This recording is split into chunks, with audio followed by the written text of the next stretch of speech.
de je, pas le temps de déjà là, déjà ailleurs. Je, déjà là. Je, déjà l'âge.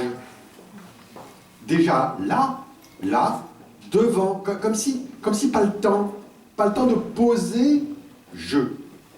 Je à peine dit, je à peine lancé, je pas encore posé, je arrive même pas. Encore. Alors, de là à joindre tu, distance non finie, pensais-je, pense déjà à au-delà de maintenant, pense déjà à tantôt, suis pas là, n'est déjà plus d'enjeu. Dès que je dis je, ou dès que je fus dit, ce jeu-là n'est déjà plus je, déjà ça, bleu, ce jeu.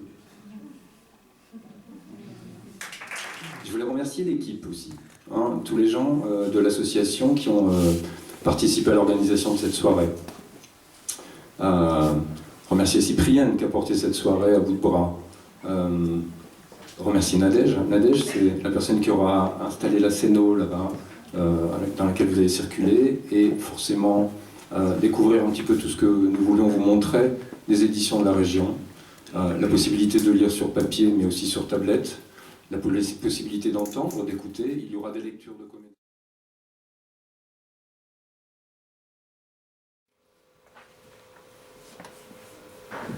Charles, alias Charlie, architecte de formation, d'abord nommé projet designer de la NPU, avant de s'autoproclamer Urbain l'Enchanteur, et s'imposer comme le maître à penser et l'éminence grise d'une agence qui va gagner en crédibilité par sa seule présence.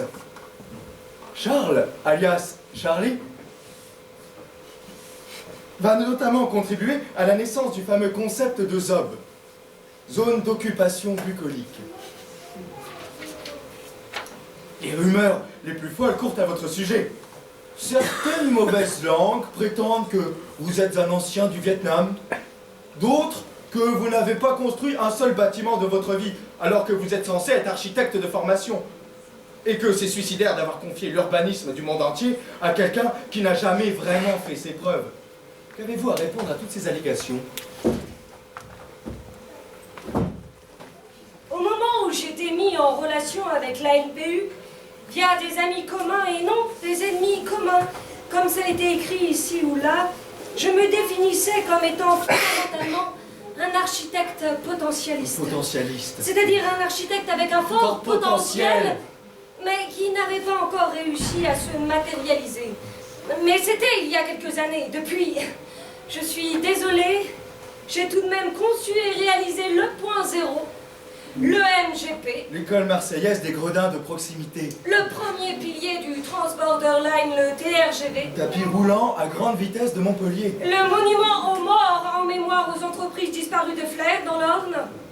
Le cimetière festif de Port-Saint-Louis. Sans oublier l'Office de tourisme industriel de Dunkerque, pour ne citer que les principaux projets finalisés pour l'instant. Avec ça, j'estime avoir fait mes preuves. Il ne faut tout de même pas exagérer. Quant à la rumeur d'être un ancien du Vietnam, elle est sans doute liée au fait que j'étais longtemps vêtue d'un treillis qui rappelait la manière si particulière dont les GIs étaient habillés pendant la guerre du Vietnam. Je peux comprendre l'amalgame, mais que d'autres personnes aient pu suggérer avec cette histoire de Vietnam que tous les projets que j'ai pu imaginer au sein de la NPU aient été inspirés par l'usage de la LSD, alors là, je m'insurge.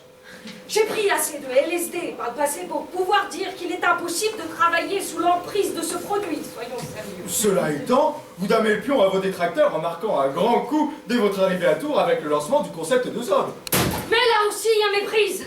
Beaucoup d'historiens de l'urbanisme s'accordent à dire aujourd'hui que les concepts de ZOB, Zone d'occupation bucolique. et de HA Autoroute astucieusement aménagée en habitation. ont été imaginés à Tours, mais c'est complètement faux de une.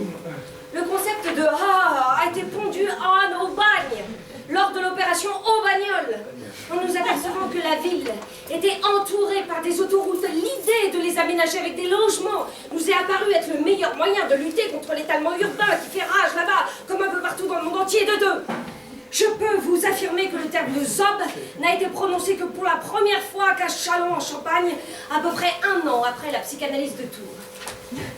Pour résumer ce qu'on a découvert là-bas, il faut savoir que morpho-cartographiquement parlant, la ville de Châlons a longtemps ressemblé à la tête d'une vieille dame coiffée d'un chignon.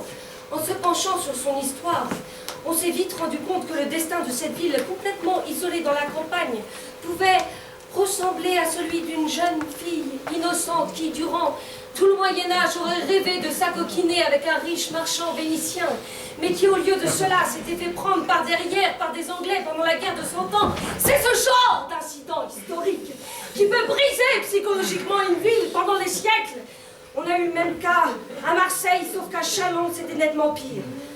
On a vraiment eu l'impression que, suite à cette prise contre nature, la ville s'était inexorablement repliée sur elle-même, en devenant une ville de garnison entourée de remparts, et qu'elle s'est depuis toujours comportée comme une vieille fille urbaine, alors que, et c'est là tout le paradoxe, elle va se retrouver à la fin du XXe siècle dans un contexte particulièrement libidineux, avec une immense zone humide à proximité du cœur de la ville, la présence en son sein d'une pénétrante, et pour couronner le tout, une zone G du nom jadis donné à la partie ancienne de Châlons, sauf que cette zone G a été éradiquée il y a 30 ans, ce qui a dû renforcer la frigidité d'une ville qu'il nous fallait absolument réconcilier avec une libido pourtant très prometteuse.